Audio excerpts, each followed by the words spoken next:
కలియుగంలో ఎవరికి భగవంతుడి పాదాలయందు మనస్సు నిలబడదు. కలి యొక్క ప్రభావం వల్ల భౌతిక సుఖాల వైపు ఎక్కువ మోజు ఉంటుంది. మనస్సుని నిగ్రహించటం అంత సులభం కాదు. చాలా పాపాలు చేస్తూ ఉంటాం. ఈ పాపాలు చేసేవారిని ఉద్ధరించటానికి పరమాత్మ శ్రీ వెంకటేశ్వరుడుగా అవతరించాడు. పాపాలను తీసివేసే శక్తి ఆ పరమాత్మకే ఉంది. వెంకటేశ్వరుడు అంటే వేం అంటే పాపం, కట అంటే తీసేయడం, ఈశ్వరుడు అంటే తొలగించేవాడు అని అర్థం. తిరుమల కొండకి వస్తే సాక్షాత్తు వేదాలే తిరుమల కొండకి రాళ్ళు అయ్యాయి. ఒక్కొక్క యుగంలో ఒక్కో అవతారం ఎత్తి ఆయన ధర్మాన్ని రక్షించాడు.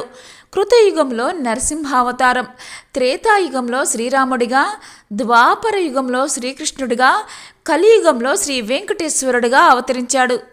మిగతా అవతారాల్లో చేసినట్లుగా కలియుగంలో దుష్ట సంహారం కత్తిపెట్టి ఆయన చేయలేదు, ఎవరిని సంహరించలేదు. చాలా కాలం వరకు నోరు విప్పి మాట్లాడేవారు. తొండమాన్ చక్రవర్తి మీద కోపం వచ్చి మాట్లాడడం మానేశాడు. కాబట్టి వెంకటాచల క్షేత్రం పరమ పావనమైనటువంటి క్షేత్రం.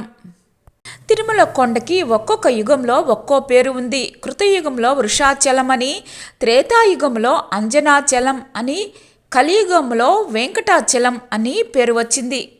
యుగాలు మారినా ఆ కొండ మాత్రం అలాగే ఉంది. ఈ కొండ శ్రీ మహావిష్ణువు యొక్క క్రీడాద్రి. చాలా పవిత్రమైనటువంటి